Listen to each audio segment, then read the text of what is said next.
My daughter-in-law forbade me from seeing my grandchildren, so I sold the beach house where they spent holidays every summer. If you've ever been silenced, overlooked, or pushed aside, this story is for you. Don't forget to subscribe and comment. Now let me tell you my story. The knife slipped from my fingers and clattered against the marble countertop. I stared at my phone, unable to process the message on the screen. Decided to spend Christmas with our nuclear family this year. The kids have other plans. Merry Christmas. 11 cold words from Vanessa. 11 words to dismiss the week of preparation. The carefully wrapped gifts. The handwritten place cards. 11 words to tell me I wasn't needed this Christmas Eve. Around me, my dining room glowed with festive perfection, the table set for 8. Candles waiting to be lit. My special cranberry sauce cooling in crystal dishes. 8 place settings for a family that wasn't coming. With trembling fingers, I called Nathan.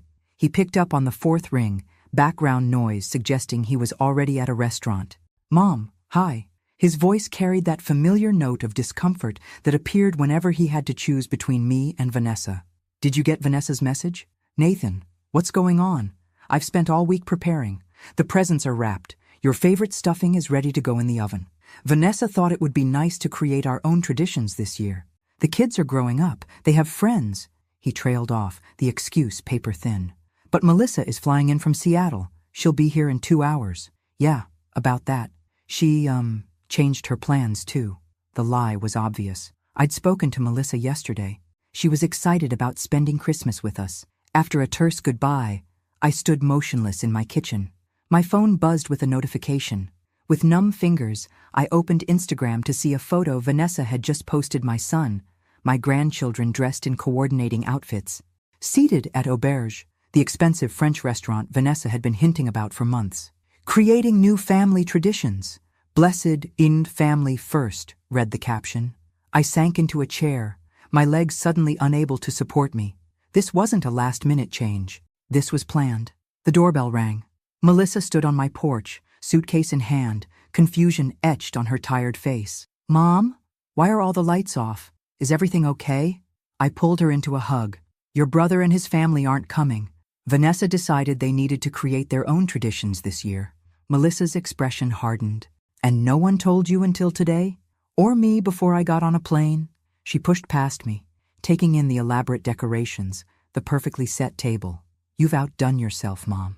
It looks beautiful. For nothing," I whispered, tears finally breaking free. "Not for nothing. We're here, aren't we? Let's have Christmas, just us." "What about David?" I asked about her boyfriend. "Last-minute work emergency, allegedly." She forced a smile. "So it's a Sullivan girls' Christmas." Later, as we sat beside the tree with glasses of wine, picking at a pie meant for 8, Melissa asked the question hanging in the air between us. "Mom, how long has it been this way with Nathan? With Vanessa?" I stared into my wine, seeing not the deep red liquid, but the years of subtle exclusion, of invitations that came too late to accept, of family photos where I was positioned at the edge, easily cropped out. "It's been happening so gradually, I barely noticed," I admitted. First, it was just small things, Vanessa rescheduling dinners, filtering what information reached me about the grandkids. Then suddenly, I realized I was on the outside of my own family. Melissa reached for my hand. "We need to talk about this, Mom.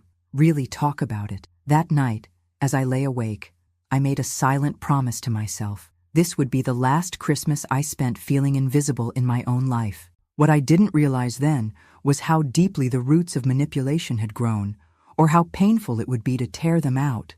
"Mom, Kyle got into 3 summer programs, but we're still deciding," Nathan had texted 2 days ago. Yet here was Kyle's Instagram post, dated 3 weeks ago. "Harvard summer program, here I come. Accepted during summer plans." 3 weeks. My grandson had known for 3 weeks, and no one had told me. "Is everything okay?" Melissa asked, finding me at the kitchen table 3 days after Christmas, still in my bathrobe despite the late morning hour. I silently handed her my phone. She swiped through the posts, her expression darkening. "I've been replaced," I said flatly. "I'm the grandmother they visit out of obligation twice a year." "That's not true," Melissa began, but I cut her off. "It is true. Did you know Kyle got into Harvard's summer program 3 weeks ago, or that Emma had a dance recital? Because I didn't." Melissa set the phone down. "Mom, I think something strange is happening. Yesterday I called Nathan, and Vanessa answered. She said Nathan was too busy to talk, but I could hear him in the background asking who was calling. That doesn't surprise me, I said. Last month I tried to invite them for dinner, and Vanessa told me they were out of town. Then I saw Nathan at the grocery store that same evening. Have you tried reaching out to the kids directly? I nodded. Their responses are always delayed and brief. It's like they're being monitored. Melissa tapped her fingers on the table, a habit she'd had since childhood when she was thinking deeply. You know what this reminds me of? We had a case study in med school about emotional abuse patterns. The isolation of the victim from their support network is always the first step. I'm not being abused, I protested.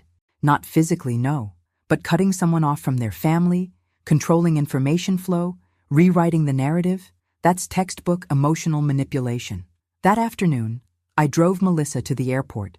As we hugged goodbye, she pressed something into my hand, a small leather-bound notebook. Start writing, she whispered. Document everything that seems off, and consider recording important conversations on your phone. Washington is a one-party consent state. You think it's that serious? Her eyes were sad, but determined.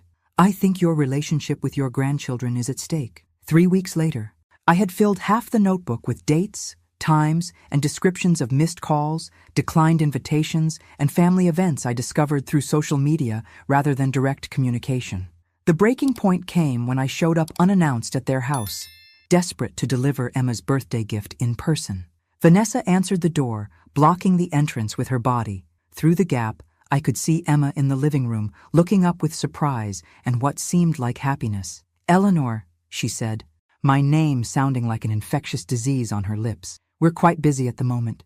You should have called first. I brought Emma's birthday gift, I said, holding out the carefully wrapped package. I'd like to give it to her myself. She's studying for exams. I'll make sure she gets it. I held onto the package. It will only take a minute, Vanessa. She's right there. Something cold flickered in her eyes. That's not how things work in our home, Eleanor. We have boundaries. Nathan appeared behind her. Mom? What are you doing here? It's Emma's birthday, I said. I wanted to give her her present. We're having her party on Saturday, Nathan said, glancing nervously at Vanessa. Didn't we tell you? No, I said quietly. You didn't. It must have slipped our minds, Vanessa said smoothly. It's just a small thing, family only. The words hit like a slap. Family only. And I wasn't family. As I drove home, gift still on my passenger seat, I realized that this slow excision from my son's life hadn't happened overnight. It had been strategic, calculated, and I had been too trusting to see it. That night, I called Melissa. You were right, I said when she answered. I need to do something before I lose them completely. What I didn't know then was that the truth was far worse than I imagined, and that the real battle was just beginning. The auditorium buzzed with excitement as parents and relatives jostled for the best view of Kyle's graduation ceremony. I had arrived an hour early to secure front row seats, setting up a small sign reserving spaces for our family. Melissa, who had flown in from Seattle, sat beside me. When Nathan and his family entered, I waved them over excitedly. Kyle led the way in his cap and gown, face lighting up when he saw us. Grandma! Aunt Melissa! He rushed over, engulfing us in hugs. Before I could respond, Vanessa appeared, her parents trailing behind her. Kyle, darling, we're sitting over there. She pointed to seats several rows back. But Grandma saved us front row seats, Kyle protested. Vanessa's smile never reached her eyes. That's thoughtful, Eleanor, but we've already arranged our seating. My parents need to be able to see clearly. Nathan, who had been hanging back, stepped forward with a pained expression. Mom, would you mind moving to the back? I finished for him. So your in-laws can have the seats I saved? An uncomfortable silence fell. Kyle looked mortified. You know what? Melissa stood up, gathering her things. We'll move. It's not worth arguing about. During the ceremony, I watched the back of Vanessa's perfectly coiffed head as she leaned over repeatedly to whisper to her mother. When Kyle's name was called, they both stood up, blocking my view entirely. At the reception afterward, I finally managed to get Kyle alone for a moment. I'm so proud of you, I said, squeezing his hand. Harvard in the fall. That's incredible. When did you find out you were accepted? Kyle looked confused. About 3 weeks ago. Dad didn't tell you? No, I replied, keeping my voice light despite the familiar stab of exclusion. But it's wonderful news. I wanted to call you myself, but he stopped abruptly as Vanessa approached. Later that evening, I excused myself to find the restroom. Inside a stall, I heard the door open and recognized Vanessa's voice, followed by her mother's distinctive laugh. Just need to tolerate her until we get the beach house transferred to Nathan's name, as Robert originally planned, Vanessa was saying. I've suggested creating a family trust for the property, and she seems to be considering it. After that, we can finally cut her out completely. What about the doctor daughter? Her mother asked. Won't she interfere? Vanessa laughed. Melissa? I've been convincing Nathan for years that she's as controlling as her mother. They barely speak without my intervention. Then I heard Nathan's voice, so close he must have been standing right outside the women's restroom. Vanessa, maybe we're being a bit harsh. Darling. Trust me, Vanessa interrupted. It's for the children's sake. My hand trembling, I pulled out my phone. 3 weeks earlier, after consulting with Melissa about my growing concerns, I'd started recording important conversations, never expecting to capture something like this. As they moved away, I leaned against the wall, legs suddenly weak. The beach house, the property Robert and I had purchased 40 years ago, where we'd spent every summer, that was what this was all about. I pressed stop on the recording app, my mind racing. My late husband's voice seemed to echo, Eleanor, make sure the beach house stays in your name. It's your security. I had never understood his insistence until now. As I left the restroom, I saw Melissa talking to Kyle. When she spotted me, she hurried over. Mom? You look like you've seen a ghost. Worse, I whispered. I've seen the truth. In the car driving home, I played the recording for Melissa. She listened in silence, her expression darkening. I knew something was wrong, she said finally. But this is calculated, predatory. The beach house, I murmured. All this time, it was about the beach house. Melissa's voice was steel. No, Mom, it's about control. The beach house is just the prize. That night, I opened the drawer where I kept Robert's personal effects. Among them was a small key I'd never used, labeled Safe Deposit Box. Tomorrow, I would visit the bank. Something told me my late husband had left me more than just memories. The game was about to change. The bank manager led me to a small, windowless room. Take all the time you need, Mrs. Sullivan, he said, placing the safe deposit box on the table before quietly closing the door behind him. For 5 years, I'd avoided opening this box. Robert had mentioned it once, shortly before his death. There's paperwork in my safe deposit box.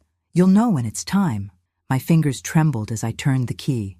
Inside lay several manila folders, each labeled in Robert's precise handwriting. Financial records, property deeds, correspondence, and one simply marked, for Eleanor when the time comes. I reached for the last folder first. Inside was a sealed envelope with "to be opened 3+ years after my passing" written across it. Breaking the seal, I pulled out several handwritten pages, immediately recognizing my husband's distinctive script. My dearest Eleanor, if you're reading this, something has happened to make you doubt our family's dynamics. I've suspected for years that Vanessa has been systematically isolating Nathan and manipulating circumstances to her advantage. I've documented what I've observed in the attached journal, but didn't confront the situation directly for fear of driving Nathan further away. I must confess something that has weighed heavily on me. 3 years ago, Vanessa approached me about investing in Nathan's tech startup. She insisted the money come through an anonymous investment fund, claiming it would hurt Nathan's pride to know his father was helping him.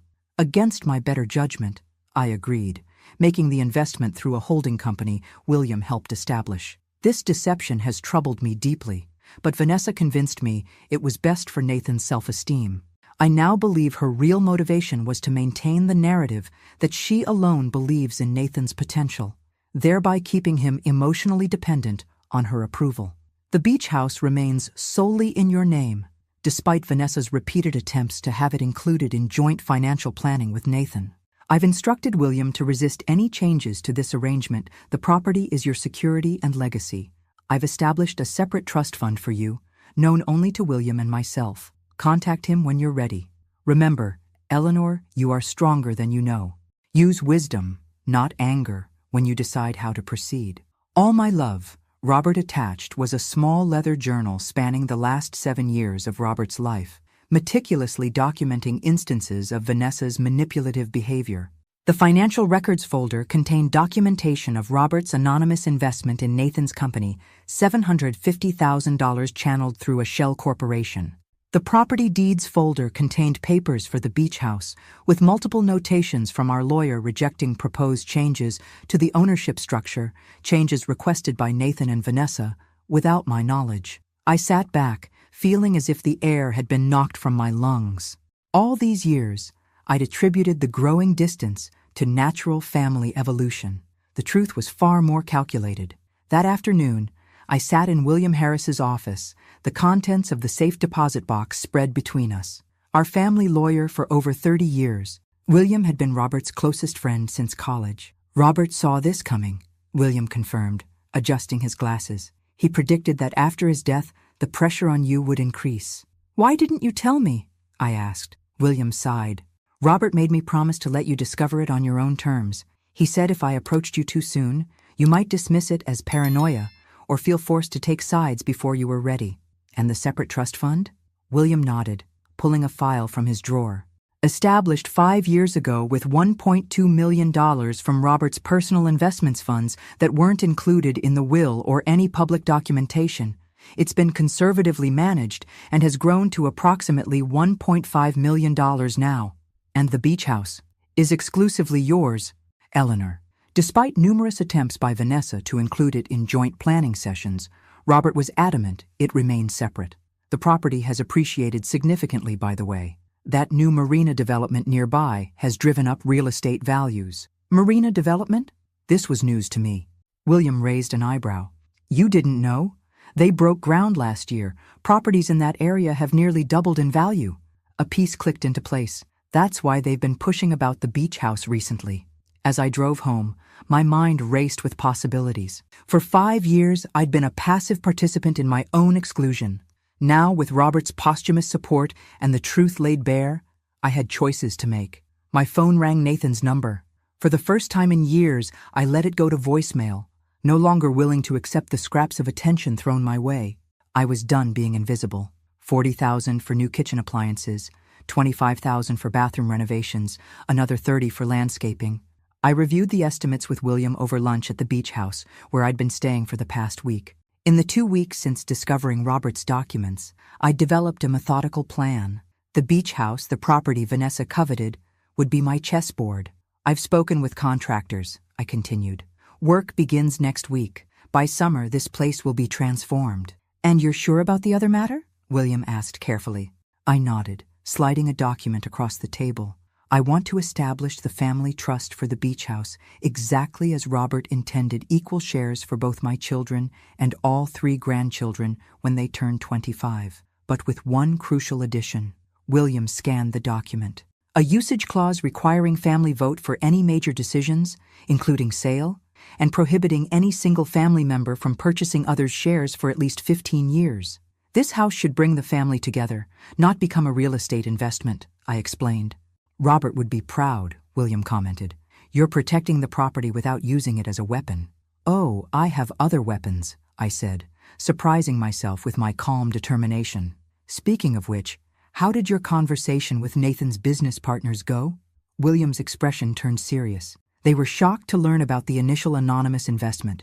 Nathan had told them the seed money came from his and Vanessa's personal savings. They're not pleased about the misrepresentation, especially now that they're considering an IPO. I winced. And did you make my offer clear? Yes. You're willing to sign documentation confirming the investment was a gift from Robert, with no ownership strings attached. They seemed relieved. Good. I don't want to hurt Nathan's company.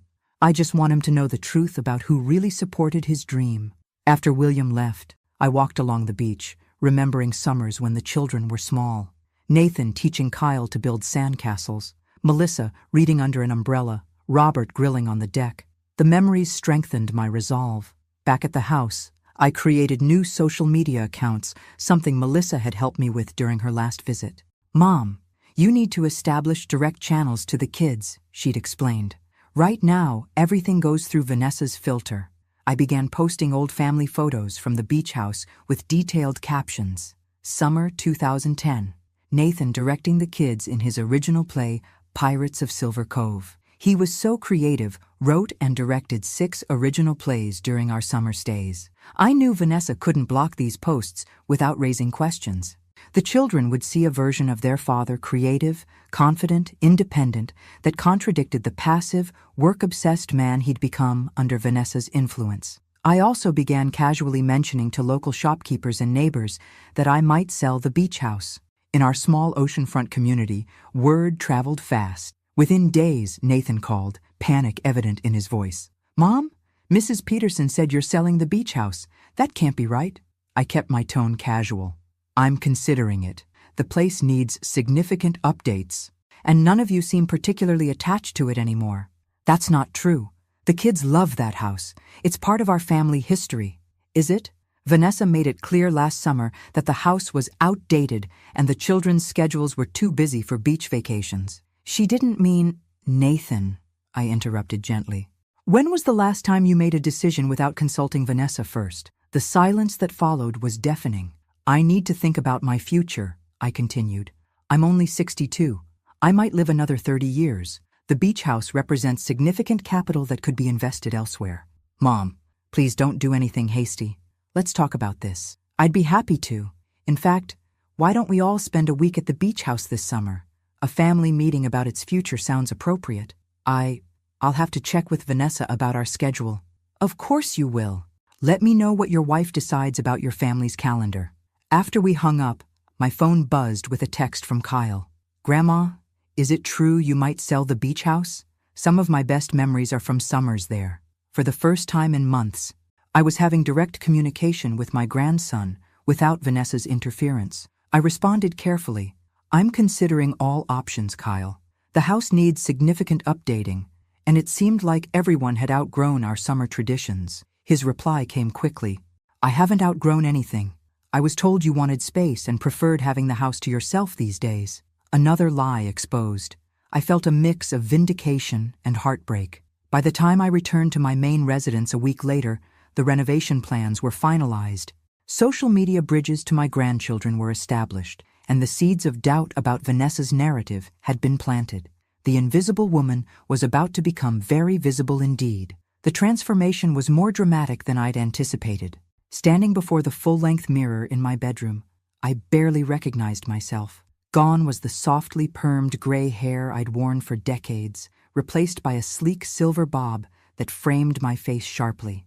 My comfortable, forgettable clothes had been exchanged for tailored linen pants and a silk blouse in a vibrant teal that made my eyes pop. "You look incredible, Eleanor," said Caroline, my new personal stylist, a luxury I'd never considered before now. Professional, confident, but still approachable. The physical transformation was just one element of my preparation.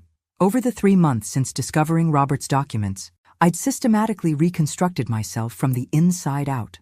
I enrolled in technology classes at the community college, determined to navigate the digital world with the same confidence I'd once commanded in literature seminars. My professor, a patient young woman named Aisha, had been impressed by my quick progress. The beach house renovations were nearly complete. The contractors had sent weekly updates with photos showing the transformation. The dated kitchen now gleamed with high-end appliances. The bathrooms featured walk-in showers and heated floors. The deck had been expanded to accommodate larger family gatherings. I'd preserved the house's character while modernizing its features, a metaphor perhaps for my own reinvention. Now, 2 weeks before the family gathering, I walked through my condo making final preparations. My phone buzzed with a text from William. Nathan called again, asking questions about Robert's investment in his company, becoming suspicious. I wasn't surprised. The seeds I'd planted were taking root. Nathan's business partners, concerned about the misrepresented seed funding as they prepared for their IPO, had started asking pointed questions. Vanessa couldn't control that narrative. My phone rang Melissa. "I just had the strangest conversation with Emma," she said without preamble. "She called me directly, Mom. Asked if we could have lunch when I'm in town for the beach week." "That's wonderful," I replied, genuinely pleased. "What prompted this?" "Your social media strategy is working. She saw those posts about the summers I taught her to paint seashells. Said she never knew I was artistic. Vanessa apparently told the kids I was too serious for creative pursuits. Another lie exposed, I noted, feeling a bitter satisfaction. After we hung up, I continued packing, selecting items for the week ahead with strategic precision. My newly organized digital files contained all the evidence I might need: Robert's journals, financial records, recordings of Vanessa's manipulations, documentation of missed events, and intercepted communications. The doorbell rang, a courier delivery requiring signature. Inside the package was a thick manila envelope from William's office containing the final draft of the Beach House Trust documents, ready for presentation to the family. As I reviewed the papers, my phone lit up with a text from Nathan. "Mom, are you home? I need to talk to you. Alone." This was unexpected. In our recent communications, Nathan had been increasingly agitated about my plans for the beach house, but always with Vanessa looming in the background. A private conversation was a significant development. "Yes, I'm home," I replied. "Come over." 30 minutes later, Nathan stood in my living room, visibly uncomfortable. His eyes widened slightly as he took in my transformed appearance. "Mom, you look different." "Good different or bad different?" I asked lightly. "Good. Really good, actually." He shifted his weight. "Is that a new haircut?" "New hair, new clothes, new attitude," I confirmed. "People can change, Nathan, even at my age." His expression turned serious. "That's actually why I'm here. You've changed so much lately. The beach house renovations, the sudden interest in selling, these social media posts about the past. What's going on?" I gestured for him to sit. "I've been reflecting on my life since your father died, on the relationships that matter to me, and how they've evolved, or in some cases, how they've been deliberately manipulated." Nathan flinched. "What's that supposed to mean?" "It means I've finally recognized patterns that have been developing for years. The gradual isolation from you and the children, the dismissal of my preferences and opinions, the constant filtering of information." "Mom, let me finish, Nathan. For too long, I've accepted being pushed to the margins of your life. I blamed myself, thinking perhaps I was too old-fashioned or intrusive. But recently, I've discovered that's not the case." Nathan's face flushed. "If this is about Christmas," Vanessa just thought, "this isn't about one Christmas, Nathan. It's about 20 years of Vanessa systematically separating you from anyone who matters to you outside of her influence. Your old friends, your sister, your parents." He stood abruptly. "That's ridiculous. Vanessa supports my relationships." "When was the last time you spoke to Craig?" I asked, referencing his former best friend from college. "Craig's busy with his family. People grow apart. And Michael from your first job? Or your cousins in Chicago? Or Melissa?" Nathan's expression wavered. "People's lives take different directions. Or perhaps someone has been steering your life in the direction that serves them best." He paced the room, agitated. "You've never liked Vanessa. You've always judged her. Have you ever wondered why your initial business funding came through that anonymous investment group? The one that mysteriously believed in your concept when no one else would?" Nathan froze. "How do you know about that?" I met his gaze steadily. "Because your father was the investor, Nathan, at Vanessa's request, with the specific condition that you never know the source of the funds." The color drained from his face. That can't be true. I have all the documentation. Your father kept meticulous records." I held his gaze. "Vanessa insisted the investment remain anonymous, so you would believe that only she had faith in your abilities. It was a power play, Nathan. One of many." He sank back onto the couch, stunned.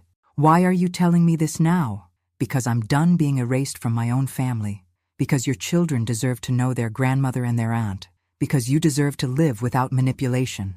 Nathan stared at his hands. "I need to think about this. I need to talk to Vanessa." "Of course you do," I said, unable to keep a hint of sadness from my voice. "You've been conditioned to seek her approval for every thought and decision. But just this once, Nathan, consider whether her explanation will be the truth, or simply another narrative that serves her purposes." After he left, I sat in silence, my heart aching for the pain I'd seen in his eyes. The first domino had fallen. There was no turning back now. The newly renovated beach house gleamed in the June sunshine as I made final preparations for my family's arrival. Fresh flowers adorned every room. The refrigerator was stocked with everyone's favorite foods, and on the expanded deck, comfortable seating invited conversation overlooking the ocean. William had arrived yesterday to help with last-minute details. including setting up the discreet recording devices, a precaution he'd insisted upon. "For your protection, Eleanor," he'd said, "we need to document whatever happens this week." Melissa pulled into the driveway first, her rental car kicking up dust on the shell-lined path. As she emerged, sunglasses perched on her head, I felt a surge of gratitude for her unwavering support. "Mom," she hugged me tightly. "The house looks amazing, and so do you." "Let's hope it all makes the right impression," I replied, helping her with her bags. As we settled on the deck with iced tea, Nathan's SUV appeared in the driveway. From a distance, the tension in the vehicle was palpable. "Show time," Melissa murmured. I descended the steps to greet them, consciously straightening my posture and lifting my chin, body language adjustments Caroline had coached me on. "Welcome! I'm so glad you all could make it." The contrast between my confident greeting and their awkward responses was stark. Nathan avoided eye contact, mumbling a hello. Vanessa's smile was tight as she took in my transformed appearance with poorly concealed surprise. It was the children's reactions that heartened me. Kyle embraced me with genuine warmth. "Grandma, you look incredible." Emma, always more reserved, actually gasped. "Your hair. And is that a new outfit? You look so stylish." Even 14-year-old Josh, typically glued to his phone, looked up with interest. "The house looks different too." "Yes," I smiled. "I've made some updates.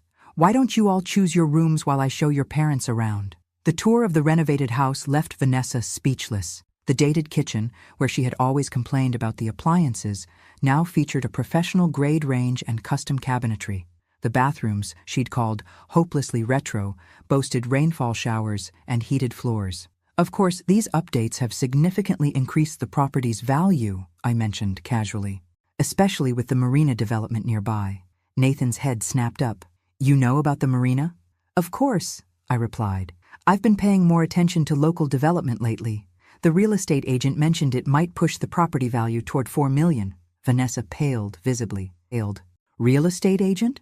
"Just preliminary discussions," I said with a wave of my hand. "Nothing's decided yet, which is why this family meeting is so important." William joined us on the deck, introducing himself as Eleanor's advisor for property matters. Vanessa's eyes narrowed at his presence. "I didn't realize this would be a formal discussion with lawyers present," she said coolly. During dinner, I maintained a calm, pleasant demeanor despite the undercurrents of tension. I engaged directly with my grandchildren, asking about their interests and activities, circumventing Vanessa's attempts to answer for them. "Kyle, tell me about the Harvard summer program," I said. "I was so proud when I heard you were accepted." Kyle glanced at his mother before responding. "It's going to be amazing. 6 weeks of advanced computer science with some of the best professors in the field." "You've always had a brilliant mind," I said. "Just like your father at your age. Did you know he was offered a creative writing scholarship before he switched to business?" Nathan stared at his plate, while Vanessa quickly changed the subject. "The renovations must have been expensive, Eleanor. Are you sure it was worth the investment if you're considering selling?" "Actually," I replied, "the updates will more than pay for themselves in increased property value. The real estate market here is booming, as I'm sure you're aware." After dinner, I suggested an evening walk on the beach. The children eagerly agreed, and to my surprise, Nathan joined us, leaving Vanessa alone with William on the deck, a strategic pairing I'd planned with Melissa. As we walked along the shore, Nathan watched his children run ahead, laughing as they dodged the incoming tide. "They've missed this place," he said quietly. "They've missed more than the house, Nathan," I replied. "They've missed knowing their family history, their heritage, the stories that make us who we are." Later, as everyone prepared for bed, I overheard Vanessa and Nathan arguing in hushed tones in their room. "She's manipulating the situation," Vanessa hissed. "Can't you see that? William Harris conveniently appears with these so-called plans from your father. It's obviously a recent fabrication." "Then why did you never mention the marina development?" Nathan countered. "Or the fact that Mom's property could be worth $4 million now." Their voices faded as I moved away. In the kitchen, I found Kyle making a late-night sandwich. "Everything okay, Grandma?" he asked, studying my expression. "You seem different this visit, not just the outward changes." I smiled, touched by his perceptiveness. "I've decided to stop being a supporting character in my own life story, Kyle. It's time I reclaimed the lead role." He nodded slowly. I get that. More than you might think. He hesitated, then added, Mom and Dad have been fighting a lot lately. About you, about the beach house, about a lot of things. I'm sorry to hear that, I said genuinely. Change is rarely comfortable, but sometimes it's necessary. Like ripping off a Band-Aid, he suggested. Sometimes emotional wounds need air to heal properly, I agreed, even if it hurts at first. Morning sunlight flooded the beach house kitchen as I prepared breakfast, the familiar routine calming my nerves before the confrontation to come. William and Melissa were already up, reviewing our strategy over coffee at the patio table. The video compilation is ready, Melissa confirmed, and the documents are organized chronologically, with the most damning evidence highlighted. By 9 o'clock, everyone had gathered for breakfast, Nathan and Vanessa sitting stiffly side by side, the children unusually quiet, sensing the tension in the air. I've scheduled our family meeting for 11, I announced, pouring more coffee. William has prepared copies of all relevant documents for everyone. Documents, Vanessa echoed, her smile not reaching her eyes. This sounds rather formal for a family discussion. Some matters require formality, I replied evenly, especially when they involve significant financial and emotional investments. At precisely 11, we gathered in the living room. I'd arranged the seating intentionally comfortable chairs for everyone, positioned so all faces were visible to each other.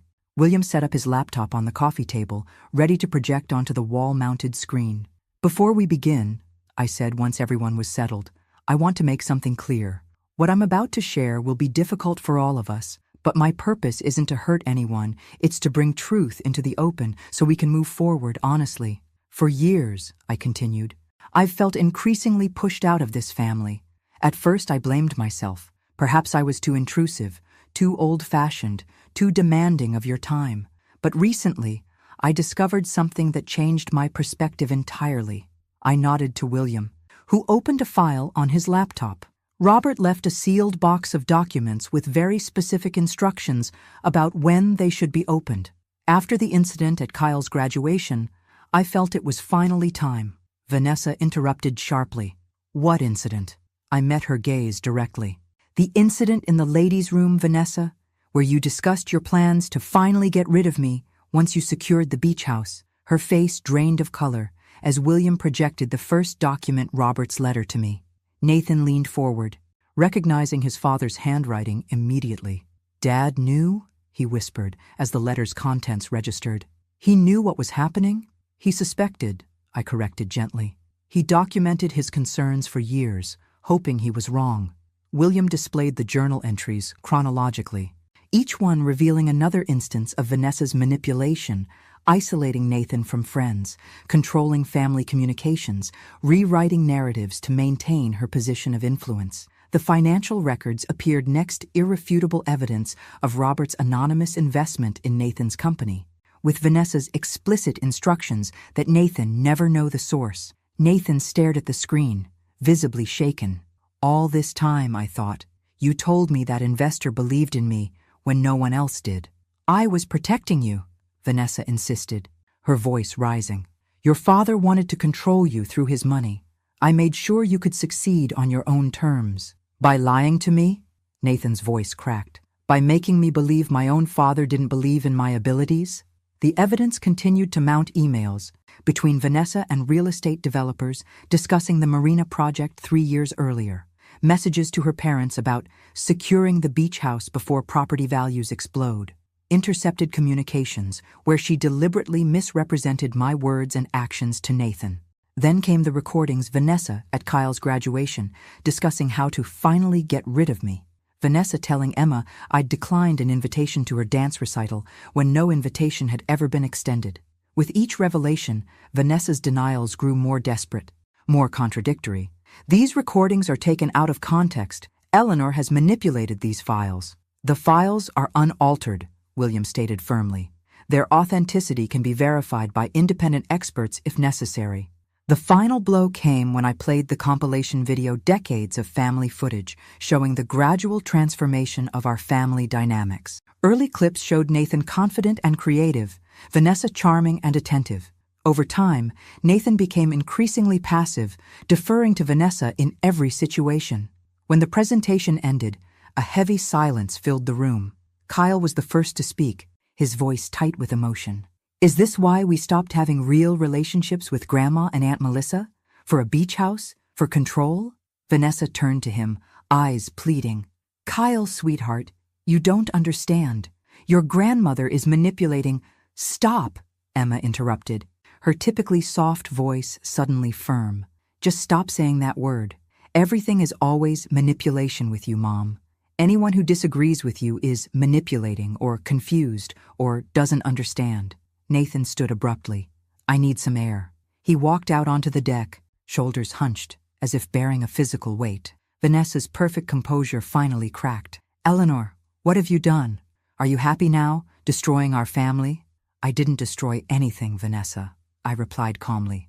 I simply revealed what was already broken beneath the surface. The question is whether we can now rebuild something healthier. Josh, the youngest at 14, had remained silent throughout. Now he looked up, tears streaming down his face. I don't understand. Why would you do this, Mom? Why would you keep us from knowing Grandma? As they left, Vanessa turned on me, fury replacing her usual calculated control. You've turned my children against me, after everything I've done for this family. No, I said firmly. I've simply given them facts they deserve to know. They're intelligent young people who can draw their own conclusions. This isn't over, she hissed, storming out to find Nathan. Alone with William and Melissa, I exhaled slowly, the tension of the confrontation leaving my body in a rush that left me lightheaded. You did it, Melissa said, squeezing my hand. You stood your ground. The hard part is just beginning, William cautioned. Vanessa won't surrender control easily. There will be backlash. I nodded, watching through the window as Nathan stood alone at the water's edge, waves lapping at his feet. In the distance, Kyle and Emma walked together, their animated conversation visible in their gestures even from afar. Josh sat on the steps of the deck, head in his hands. They're processing, Melissa observed. It's painful, but necessary. I never wanted to hurt them, I whispered. Especially the children. Sometimes healing requires lancing the wound first, William said gently. You've given them truth. Now they have to decide what to do with it. 3 days into our week at the beach house, the family dynamics had fractured into uncertain new patterns. The unified front Vanessa had maintained for years was crumbling, with each family member processing the revelations differently. I woke early, drawn to the kitchen by the need for coffee and quiet reflection before facing another tense day. To my surprise, Nathan was already there, staring out at the ocean, a mug clutched in his hands. You're up early, I said softly, not wanting to startle him. He turned, his face showing signs of poor sleep. Couldn't really rest. Too much on my mind. I poured my own coffee and joined him at the window. We stood in silence for several minutes, watching the morning light dance across the waves. I spent most of last night reading Dad's journals, Nathan finally said. Not just the excerpts William showed us, the complete entries. I nodded, giving him space to continue. He saw it all happening, didn't he? The way Vanessa was isolating me, controlling the narratives. His voice caught, and I never noticed. Or maybe I didn't want to notice. Manipulation works best when it's subtle, I offered. Small changes over time that seem reasonable in isolation. Like a frog in gradually heating water, Nathan murmured. Did you know that entire sections of our wedding video were edited before we received the final copy? Dad mentions it in his journal. The parts where you and he gave toasts, Vanessa had them removed because she claimed they were unflattering. I wondered why those moments never appeared in the official video, I admitted. Nathan set down his mug with controlled precision. What hurts most is realizing how much of my life hasn't been my own. My career, my relationship with my children, even my memories, they've all been filtered through Vanessa's perspective. Mid-morning, I found Emma alone on the deck, sketching the coastline with quick, precise strokes. Her artistic talent, something she'd inherited from Nathan but rarely displayed in family settings, was evident in the emotional quality of her work. That's beautiful, I said, genuinely impressed. You have a real gift, Emma. She looked up, startled, then offered a small smile. Thanks. I don't usually show people my drawings. Why not? I asked, taking the seat beside her. She shrugged, adding details to a wave crashing against rocks. Mom always said art was a nice hobby, but not something to take seriously, that I should focus on practical skills instead. Your father was quite creative at your age, I told her.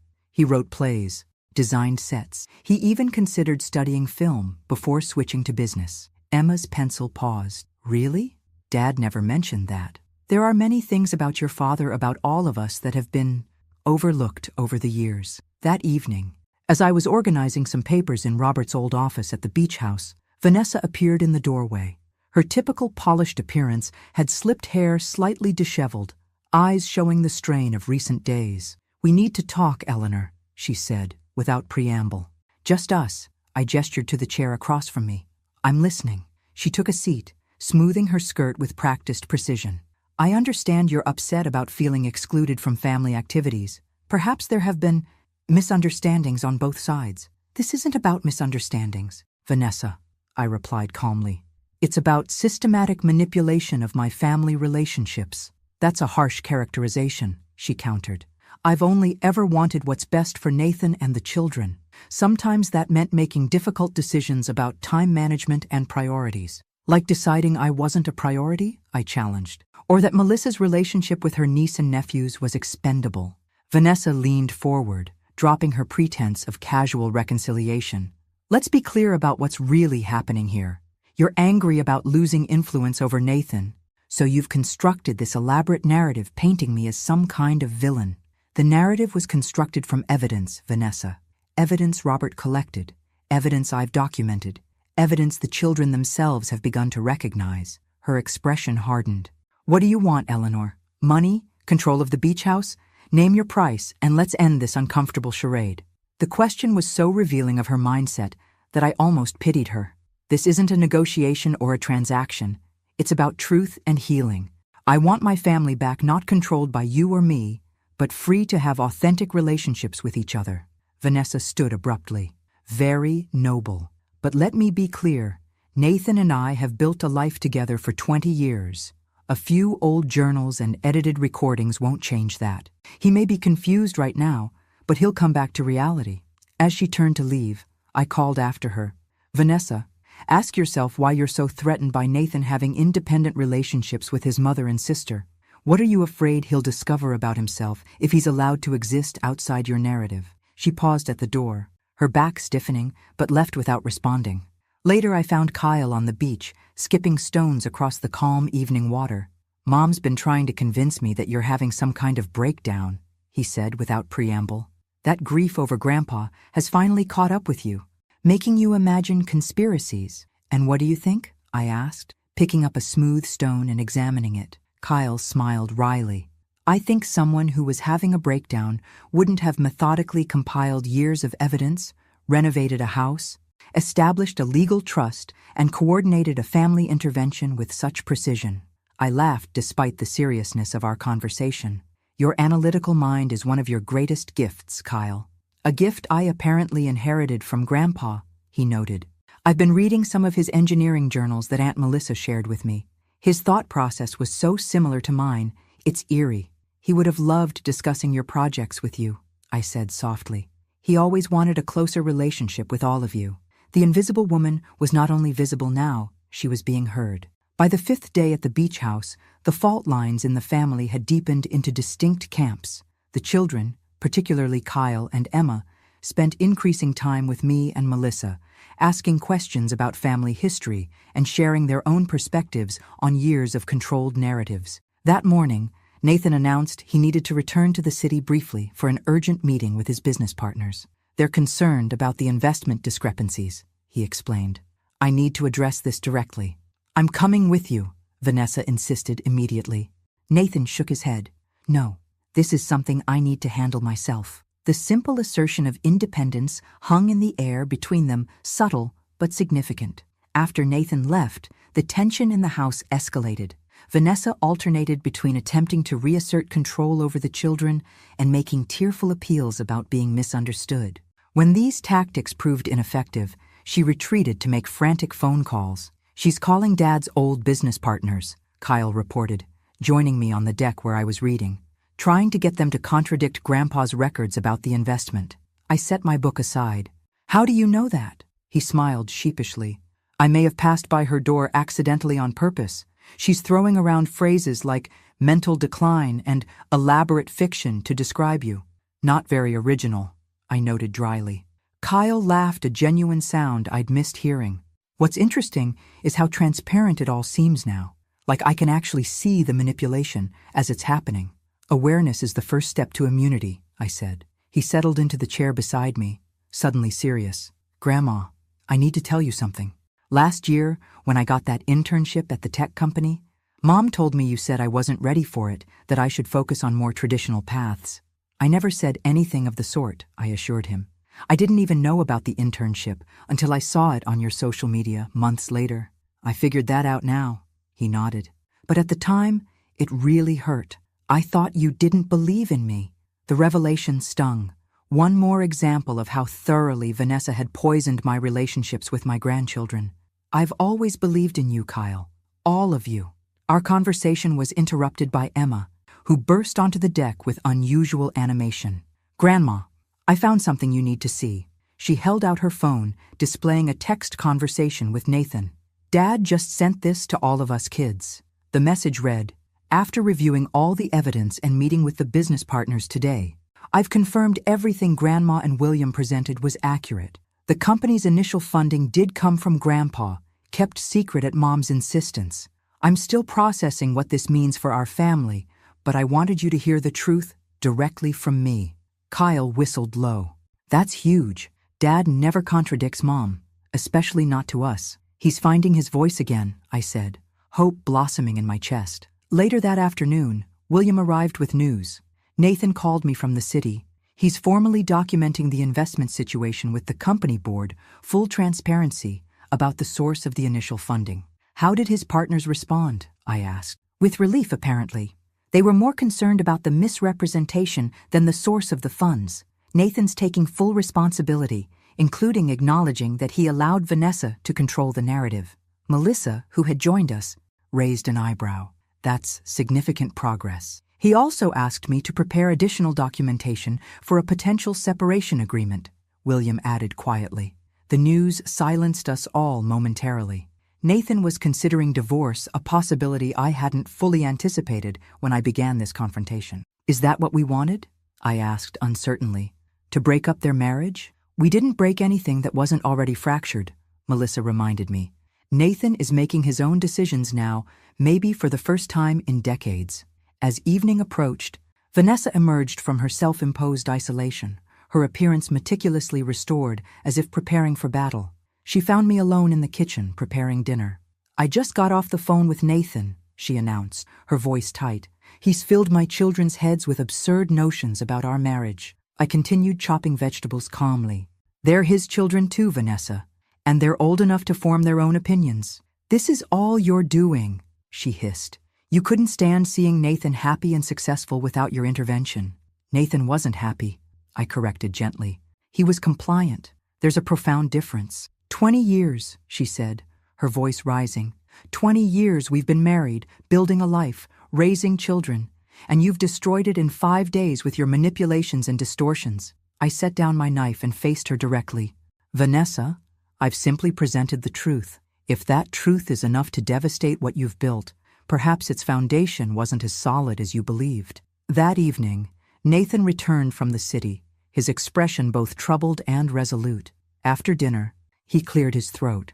I have something important to share with everyone. He placed a folder on the table.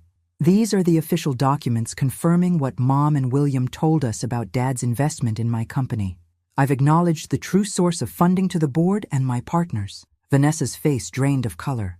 Nathan, we agreed to discuss this privately first. No, Vanessa, he replied firmly. You wanted me to continue hiding the truth. I'm done with that approach. He turned to the children. There's more you need to know.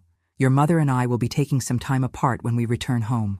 I've arranged to stay in the downtown apartment for now. Josh's eyes widened in alarm. You're getting divorced? We're taking time to reassess our relationship, Nathan clarified. After everything that's come to light, it's necessary. Later, as the family dispersed to process this latest development, I found Nathan alone on the deck, staring at the ocean. I never intended to dismantle your marriage, I said softly, joining him at the railing. You didn't, he assured me. You just helped me see what was already true. He turned to face me. I don't know who I am anymore. Mom, I've been playing a role for so long, I've lost track of my authentic self. You'll find him again, I promised. The creative, confident man who directed summer plays and wrote short stories is still in there somewhere. A ghost of a smile crossed his face. I haven't written anything in 15 years. Perhaps it's time to start again. The final morning of our beach house week dawned gray and misty, the weather reflecting the somber mood that had settled over the family. Nathan had announced his intention to return alone rather than driving back with Vanessa and the children, another small assertion of independence that would have been unthinkable a week earlier. I found him in Robert's study, sorting through old photographs spread across the desk. Finding some memories? I asked, bringing him coffee. More like rediscovering them, he replied, accepting the mug gratefully. It's strange I look at these photos and barely recognize myself. This one from Emma's 5th birthday? I remember Vanessa was upset because I invited my college friends without consulting her first. That was the last time I saw most of them. I studied the image Nathan, younger and more vibrant, surrounded by friends I hadn't seen in over a decade. You were different then.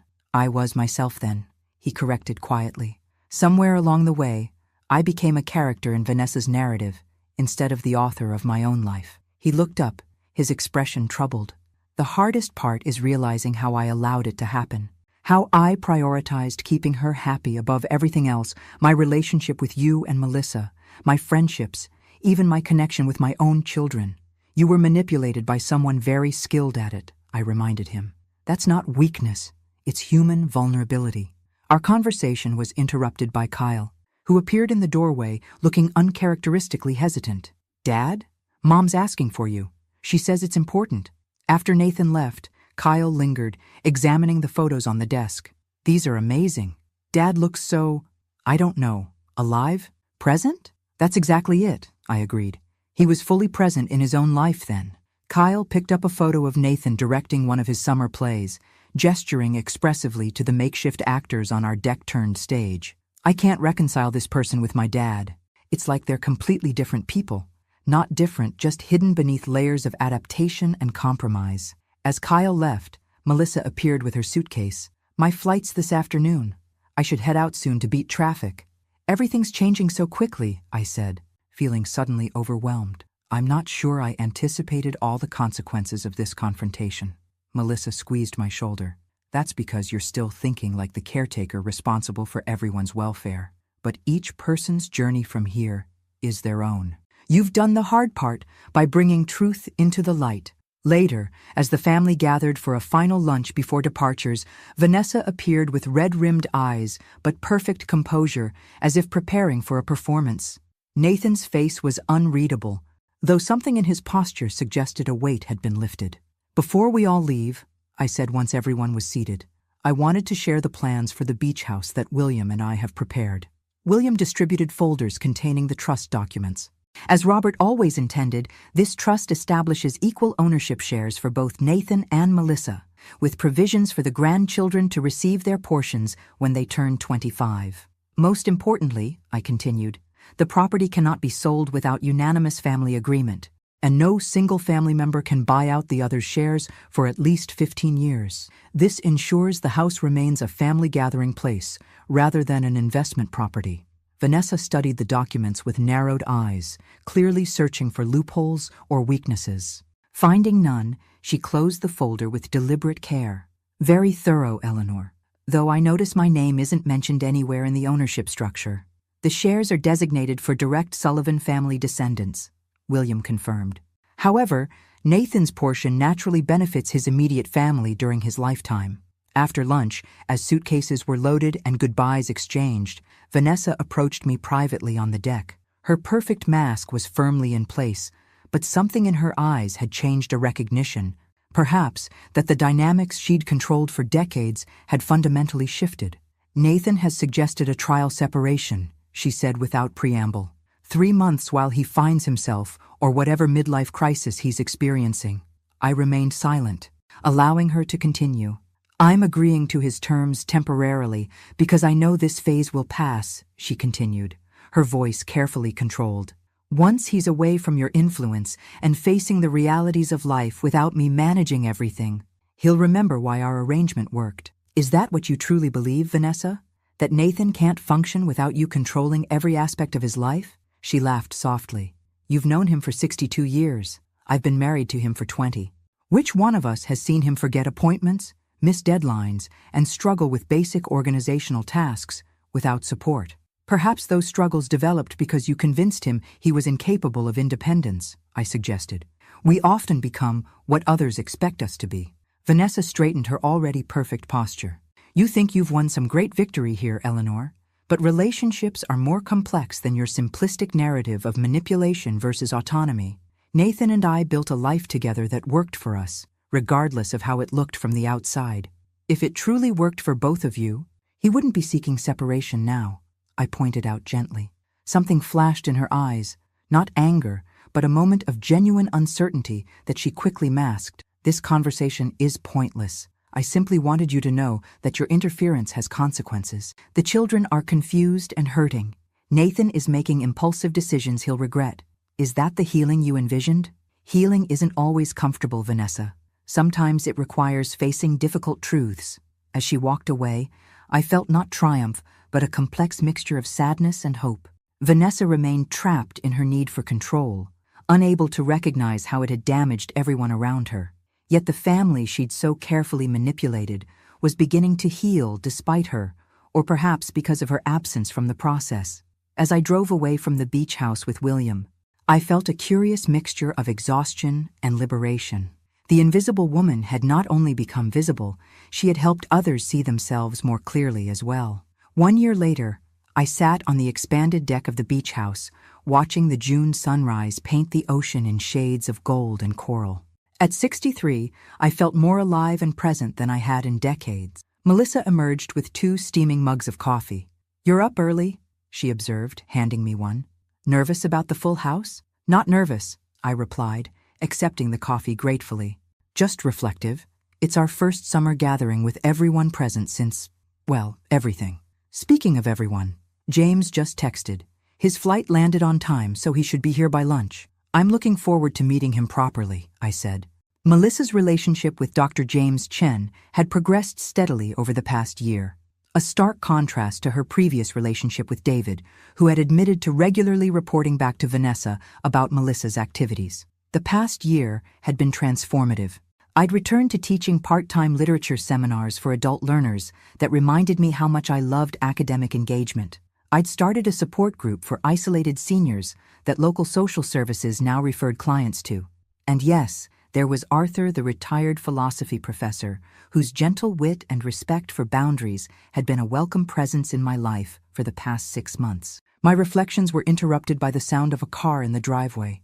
Through the morning mist, I recognized Nathan's sedan. Nathan emerged from the driver's side, followed by the 3 children. All of them looked different in subtle but significant ways.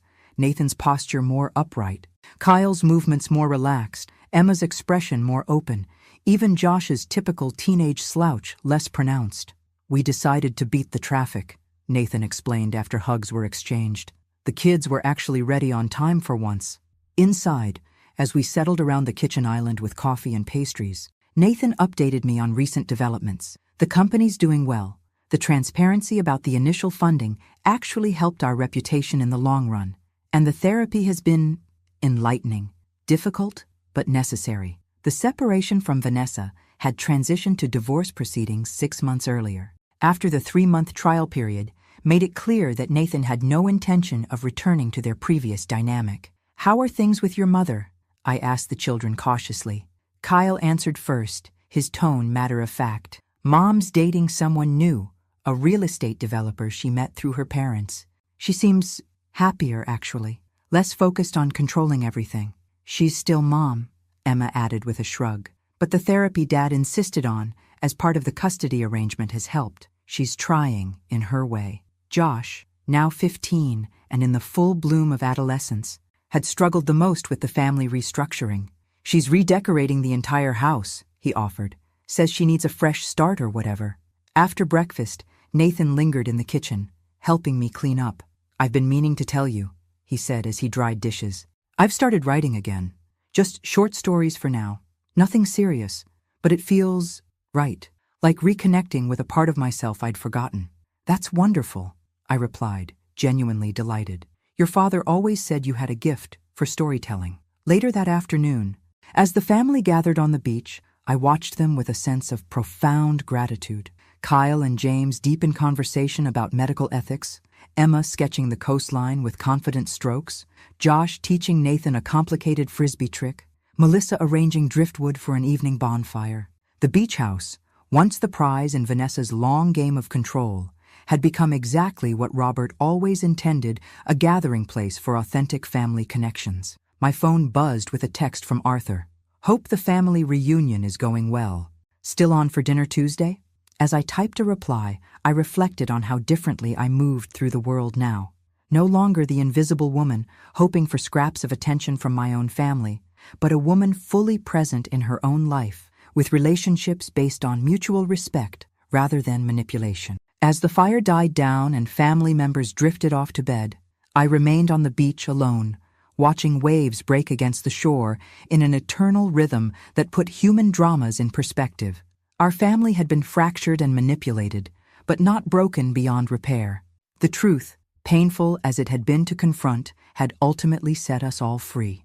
The beach house stood as both witness and sanctuary to our transformation, no longer a prize to be won or a weapon to be wielded, but simply a home where truth could finally reside alongside love. And in the end, that was all I had ever wanted. Thanks for listening. Don't forget to subscribe and feel free to share your story in the comments. Your voice matters.